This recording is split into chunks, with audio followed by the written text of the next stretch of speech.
Alright boys, strap in because we're about to tackle one of the greatest monster mashes in history. Ghidorah the Three-Headed Monster. The fifth entry into the Godzilla series and the first to establish two landmark characters that would go on to appear regularly as Godzilla's co-stars throughout his 70-year history. Rodan, whose first appearance was in another Toho special effects movie from 1956 of the same name, and the legendary King Ghidorah, who has gone to be readapted countless times as Godzilla's arch-nemesis, at least in a meta sense. Ghidorah the Three-Headed Monster, like Mothra vs. Godzilla, is an absolute highlight of the Showa series, and an incredibly important film not only for the monsters in these films, but for the genre as a whole. But let's not get carried away. Yeah, when I looked at Mothra vs. Godzilla, I rediscovered how well made it was as a film. It was concise, well written, incredibly simple, but incredibly effective, powerful, subtle, but honest, and most importantly entertaining.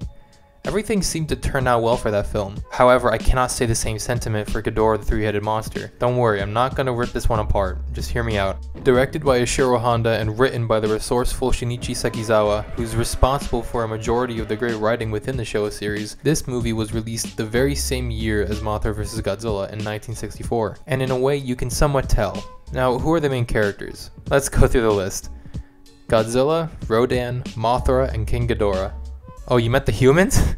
Whoops! Yeah, the human characters, unlike the last one, don't necessarily do much in regards to developing themes or messages. You wanna know why?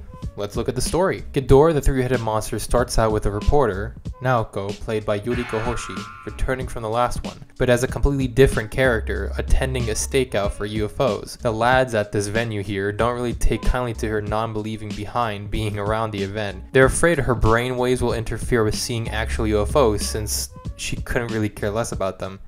She fucks off because of how lame these incels are being, but it's revealed to her and her brother Shindo, played by Yosuke Natsuki, that very strange happenings have been happening all over the world and no one knows why, like a heat wave in the middle of winter. Shindo is then asked to be the bodyguard for the princess of the fictional kingdom Sojina, Princess Salno, played by Akiko Wakabayashi, right before her plane gets to Japan.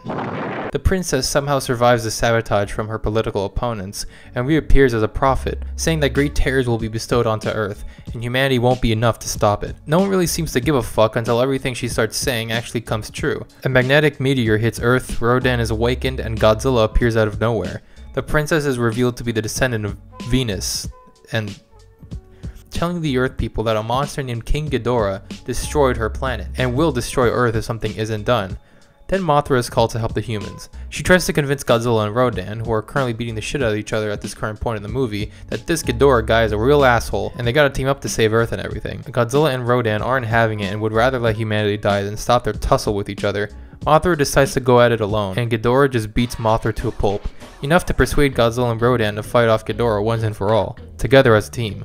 All of this is happening while the princess of Sarasaland or whatever is being hunted down by traitors within her own ranks. And yeah, that's great. You know, really it is. The story here is relatively engaging and it's different. Its scope is something that's very admirable. Everyone, well mostly everyone seems to try their best with their roles. But don't you think that's like a lot to take in? Now the way I described it sounded a bit all over the place, and that's simply because while within the context of the specific film it works, it's still just too busy. There's so many things going on within the plot, and it seems like the film takes around 2 hours just to develop it all in a timely manner. Then you look at the runtime and it's actually only an hour and a half. Well, why is that? Why does this film feel like it's going at a snail's pace? Well, it all goes back to the characters. The cute sibling dynamic of Naoko and Shindo is pretty endearing to be honest, but that's really it. There's no one to really connect to. The very subtle character moments that were in Mothra vs. Godzilla aren't as plentiful, and even though a lot of actors from the last film return in this one, they play almost identical roles as they did before. Yuriko Hoshi playing basically the same character is a good example of this, which is also the case with Hiroshi Koizumi, who plays both Professor Miura and Professor Mirai in this film and Mothra vs. Godzilla respectively. Why?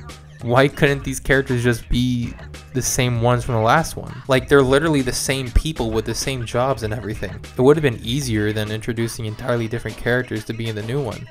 Who else is there to connect to? Well, there's the princess, but she doesn't have much of a personality and is mostly a plot device to give the story some much needed drama. The entire subplot with the assassins just should have been left out. None of this has anything to do with the monsters or the threat they pose to humanity. Maybe if her plane was destroyed by one of the monsters, there would be a greater urgency for humanity to consider believing her.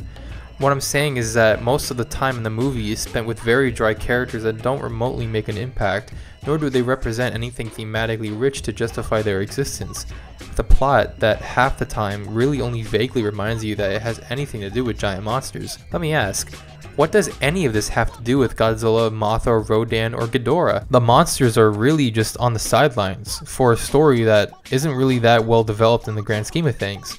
I noticed that when the characters were debating or talking about things revolving around the prophecies Salno was preaching, or the monsters, I was engaged. But once it got to the princess politics, I'm just demanding that the film make me care for this subplot. But it never really does. It feels like there's two movies going on at the same time, with none of them being able to shine as much as they should. Everything involving the monsters is fucking great. It's entertaining, destructive, fun, inventive, and really gets you hooked. But why do I have to sit through such a whatever plot to get the main reason I put the movie on in the first place? Now, this may sound like I'm an anti-human guy with Godzilla movies, but I'm actually the opposite. I think human characters, who are the people we spend most of these movies with, might I add, are absolutely integral to making a good Godzilla movie. In fact, the reason I don't care for this movie's plot is because the human characters don't truly add anything to the movie, besides moving the premise along, really. There isn't subtext or a greater theme that is really focused on. It's treated like a big event, which it is, but doesn't have enough juice in its motor to keep you invested by the end, besides the monsters. That's why this film is kinda hard for me to go back to. It's just not as cool as it could be. I know it sounds like I hate this thing, but I'm simply analyzing it for what it is, not for just having cool monster fights. But that doesn't mean there isn't anything great about it. Although the humans aren't as interesting, the scope of this film is ambitious and large. You really feel like the entire world is in danger, and if Ghidorah isn't stopped, the small Japanese village won't be the last thing he destroys. The whole movie has this thin but still present overtone of working out our differences for the greater good, and working together to do what's right. This is especially the case with the monsters, whose endearing character arcs are something that humanizes them, and ironically makes them deeper than the human cast they're surrounded with. It turns them into actual people, something they weren't before. In the other films, these characters are portrayed more as forces of nature, but this movie wants them to be heroes, and it leaves you with a good feeling by the time everything is resolved in the end. The script, while not focused enough on the prophecies and realities of the monsters rising, is serviceable. It makes it to the finish line in relatively okay condition. Ghidorah the Three-Headed Monster has a genuine and epic mood to it. Such a huge movie has a lot riding on it, as it's the first time Godzilla, Mothra, Rodan, and Ghidorah share the screen, making for one of the first cinematic crossovers to really make a big impact. Godzilla as a character has his first dramatic shift in his arc in the series thus far. We've seen a relative of his destroy Japan and bring terror to the streets of Tokyo as revenge for what we did to him in his home.